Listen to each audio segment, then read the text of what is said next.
we're going to make this riser. We're going to make this riser. We're going to make this crash. A big reverb impact. And lastly, we're going to look at this pitch riser.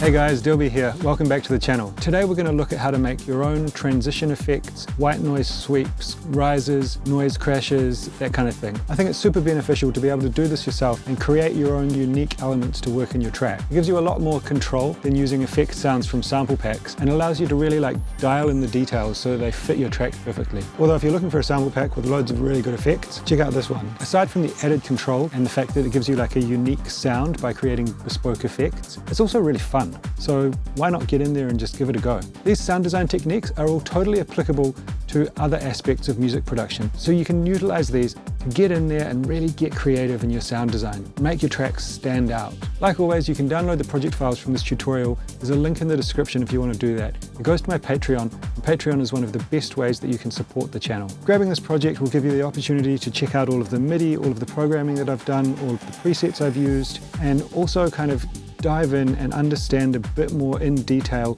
about what I've done. All right, let's do some sound design. All right guys, so here we are inside Ableton, and this is a project that I've put together to demonstrate some effects techniques. Something a little bit different from what I normally do, kind of like a deep tech kind of vibe. It's nice to switch it up sometimes, and I know I've got some viewers that are into this kind of style. It's not what I normally do, so if it's not hitting quite right, then please forgive me. So let's just take a quick listen to the beat.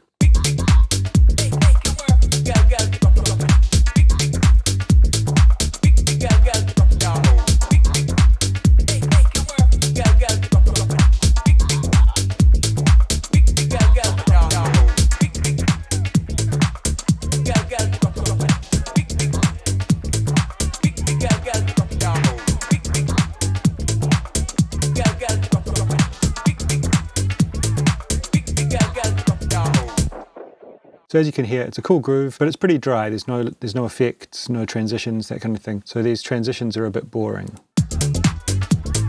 Big girl, just drop it down low.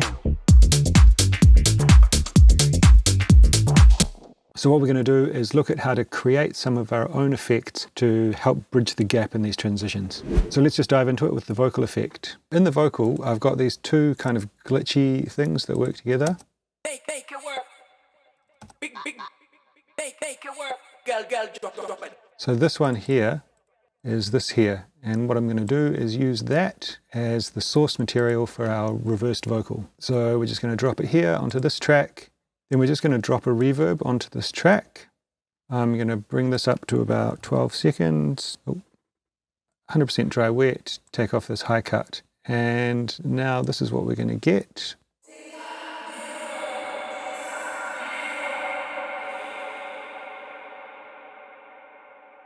Bit over the top, but what we're going to do is work with just a piece of the vocal. So I'm going to grab this end bit here, and I'm just going to deactivate this part of the clip by pressing 0. I've got this bit here. Now the reason we're working with a piece of the source material is it's going to really sound like it should be in the track. You know, it's coming from something else that's in the track. It's not going to sound exactly the same as the other things in the track, but it's really going to fit in with the vibe that we've got. So all I'm going to do here is right click, crop clip, and reverse. So now we've got this.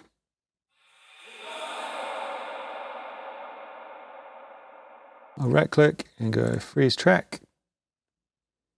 Now we got this dragged out here.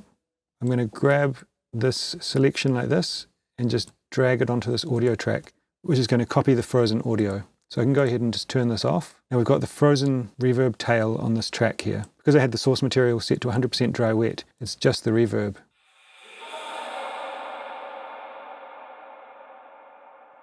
So I'm going to grab that and reverse it again, drop it here. I can kind of shorten that a bit so it's a bit easier to work with. So I'm going to chop the end of this, Command E and 0 to deactivate. Then I'm going to cut out some of the low end.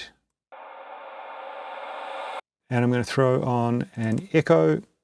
Going to bring that back a little bit. I'm going to give it a bit like this, cut out some of the lows on the echo, make that a ping pong, add a bit of reverb. So this is just going to allow our effect to carry on a bit and not stop so suddenly. So nice, tails off, it's going to sound smooth. What I'm going to do now is add an overdrive to just kind of bring up the sound a little bit, bring up the volume a bit. Sound kind of nice and crunchy. What I'll do is automate this tone. So we're just kind of increasing that as we go along.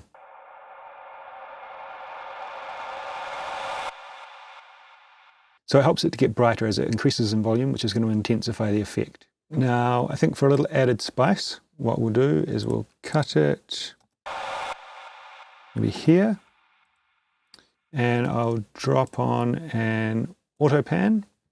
I'm going to set this to timed, and 16ths is good, 40%. So that's going to make it go all crazy in the panorama, and I might increase this shape a bit so it's really jumping from side to side. But I don't want this pan to happen the whole time, so I'm going to turn it off and hit B on my keyboard to get the pen tool, and then I can just automate the on of that auto pan there, and this is what it's going to sound like.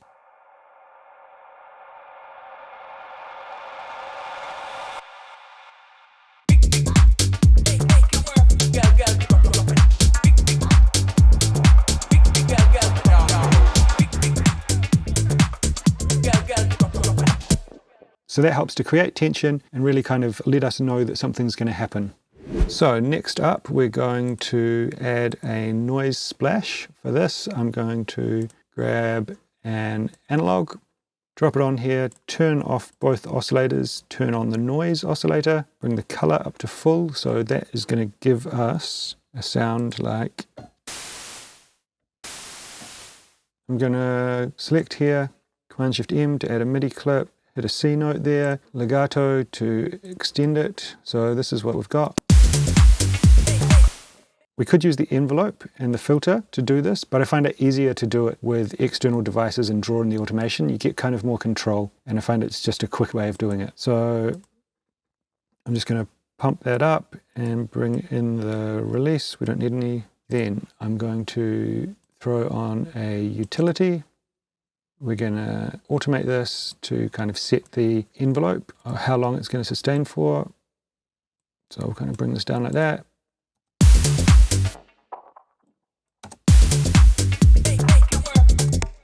Now I'm going to throw on an auto filter. I'm going to pump up the resonance a little, and this is what we'll have. Maybe I'll extend this out a little bit longer. So we've got a bit more volume to work with.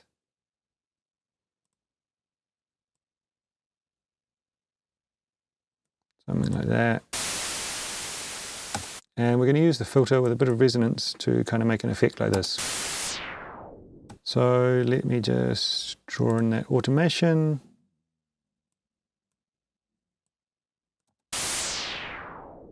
Cool, something like that. I'm going to put a bit of spin on here,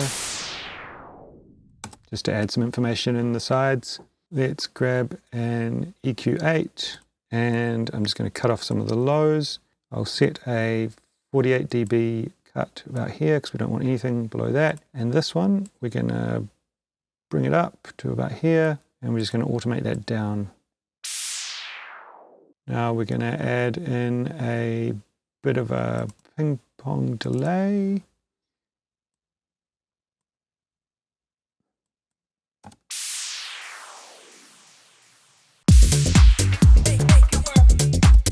Cool, and some reverb.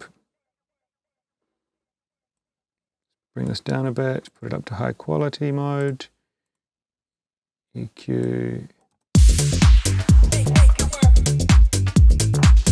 So maybe this delay, we'll set it to be a kind of different shape, quarter note and a triplet note. It's a bit nicer. And what I'm going to do is actually put a utility on here after the delay, and I'm going to automate this width so that as we increase in time, it's going to become more stereo.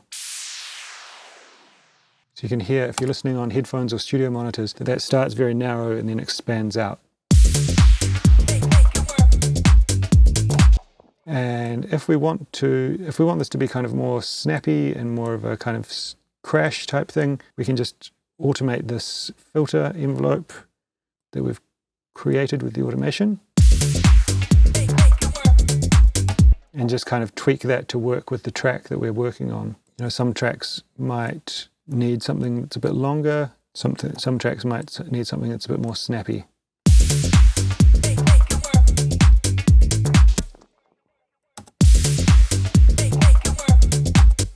Whatever works for the track, make it work. So now for a pretty simple one, we're going to make like a percussive reverb hit. Insert a MIDI clip. I'm just going to draw in a C, and I'm going to grab let's start with a clap sound. Now I'm going to grab a reverb, chuck that on the end. I'll probably low cut this a bit, maybe a little bit less than 55. High, turn this up, maybe around 10, 11. And do I want some high? Cut. I love this kind of sound. It's a bit more interesting, has a bit more kind of impact than a crash, but it has the same effect.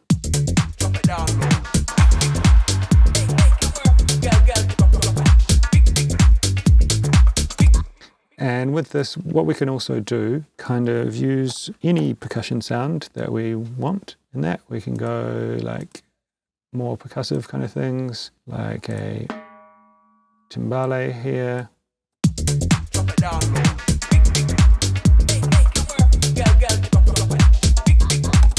What we could also do with like the timbale, add a delay and bring this reverb down a bit, a little bit less dry wet. Again, we'll set this to like 3 and 4, so it's like a stereo delay.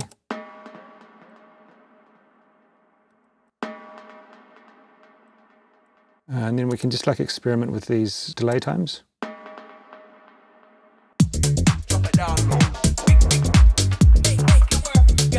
Maybe try 4 and 6.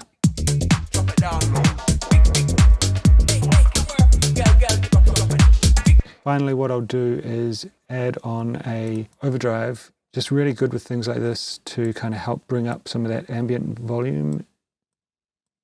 Dynamics 100%. The dynamics is like a compressor, and if you put it at 100%, then it will have the full dynamics. 50%, which is the default, takes away half of the dynamics basically.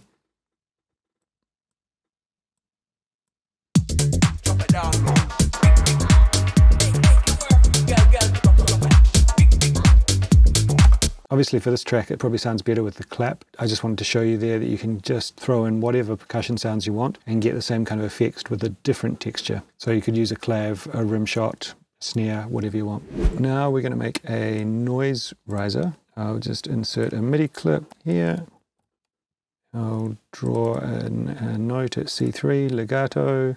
I'm going to throw on a analog again. Pretty much the same process as before. Take off the oscillators, turn on the noise, turn the color up so it's like full brightness, turn the filter off, go to the amp, add in like a just full sound envelope, and this is what we got. So for this one, I'm going to cut out the lows, add an auto filter. Now the auto filter is going to be rising up. So we're starting low like that, and we're going up. We probably want it to go to full.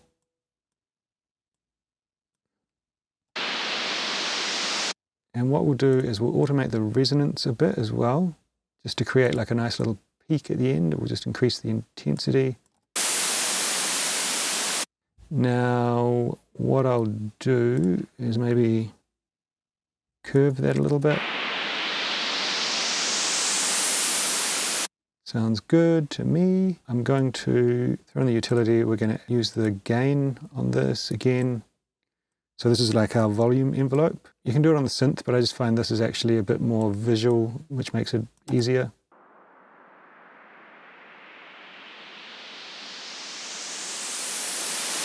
So we're getting a nice smooth transition there now. What I'm going to do is throw a reverb on the end just to give it a bit more ambience. Change that to high.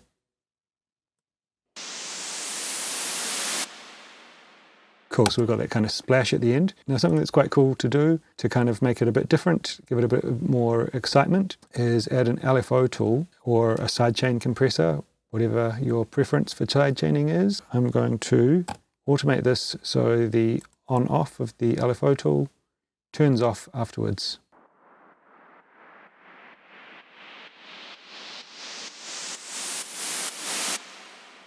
So in context with the track,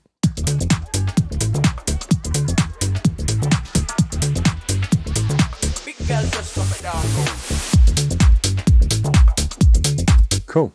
So we could throw our noise, so we could put our noise splash in here. After the break, we can use our reverse vocal for a bit more interesting texture there.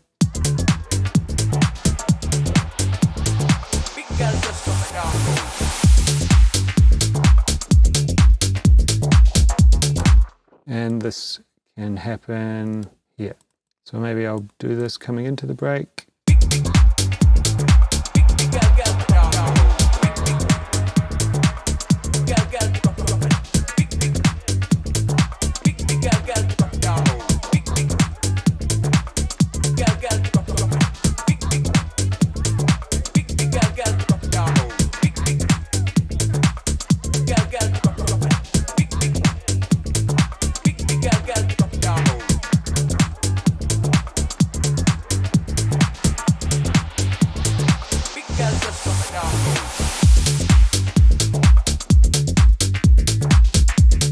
So there you go. Those transitions work much better than before, and we've actually done all of the work ourselves instead of just grabbing some random stuff from a sample pack, which means that we can like really tweak them to fit the length and kind of intensity that we want for the track. Also kind of creating them from elements that are in our track gives us like a much more cohesive sound. One option would be for like this reverb clap is to use a clap that we're using in the track, or you could use something like a percussion sound that you're working with in the track, or even a synth hit that you're working with in the track.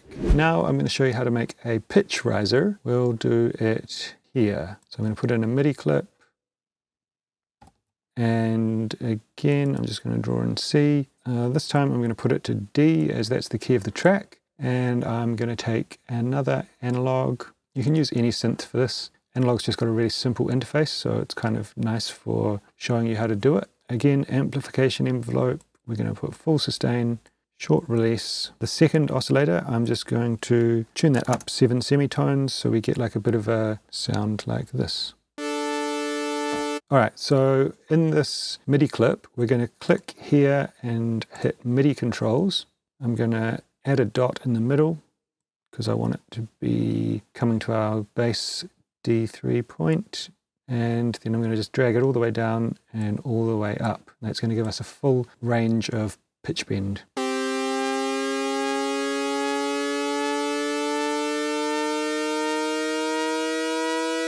Sounds pretty bland right now, but we're going to change that a little bit. So I'm going to add a filter, cut out the lows. I'll just use the gain on the filter to add in some volume automation. Something like that should be good. So we're increasing the intensity a bit as well. I'm going to add a reverb. Cool. Extend that out a little bit. Just to give us a bit more space and a bit more depth to the sound. Now I'm going to work with the filter here. Now on the analog, I'm going to turn on LFO 1. I'm going to hit the filter section, select the LFO 1 amount, bring that up to 0.7. And then we're going to have that rising up to about 2.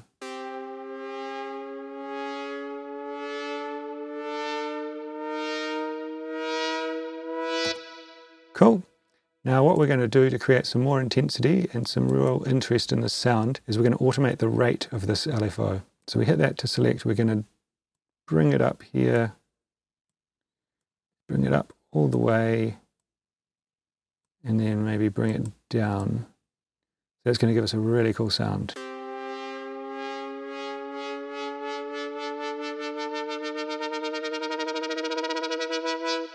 We can bring that down even further. So it's going to create a lot of anticipation just for that break. So you could also record this automation in by hand, which is going to give you a bit more of a natural feel. Let's try that.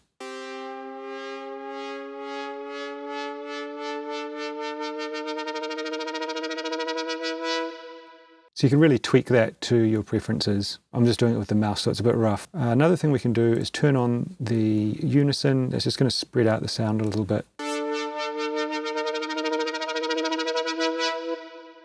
And one final thing I might do is just automate this delay, dry, wet. So it's kind of rising up, getting bigger and more washy.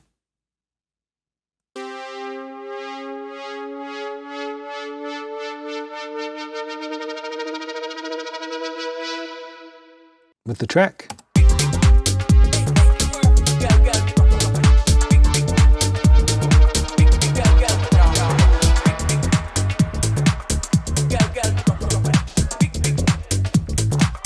Cool. So we could do this, but with another source sound. So if I'll just add in a audio track here, and I'll grab a texture. So this is just a crowd sound.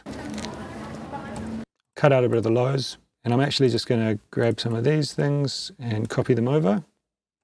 So we've got that. We've already got this volume automation, which is cool. And now what I'm going to do is grab a frequency shifter and drop that on here. I'll put it here before the EQ. Now what this is going to allow us to do is change the pitch of this sample. So I can have it down here and then have it pitching up.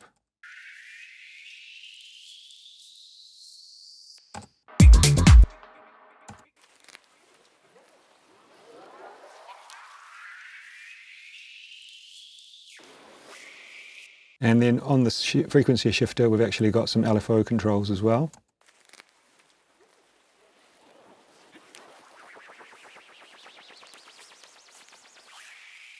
So let's just implement that.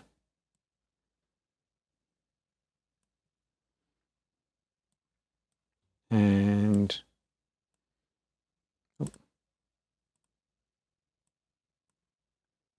the rate, we will increase it up and bring it back down again.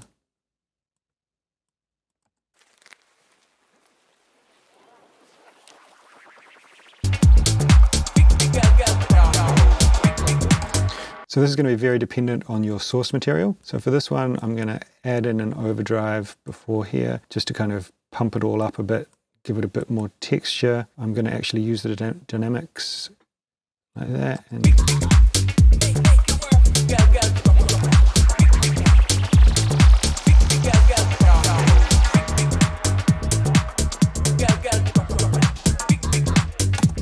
cool. So you could do that with anything. You could do that with a vocal, you could do that with a pad sound, whatever you like. Just really cool, interesting ways to add kind of texture and excitement to your tracks. And listen to the music. All right, there you go, guys. Hope you enjoyed that. This type of thing is really fun, and doing this kind of sound design can really set your track apart from other people's. I recommend setting aside a good chunk of time and just going down the rabbit hole and seeing what you can create. If you like this video, then you might want to check out this one I did about a really cool technique to create tension and release in your tracks. All right, well that's it from me today, guys. We'll catch you next time. Peace.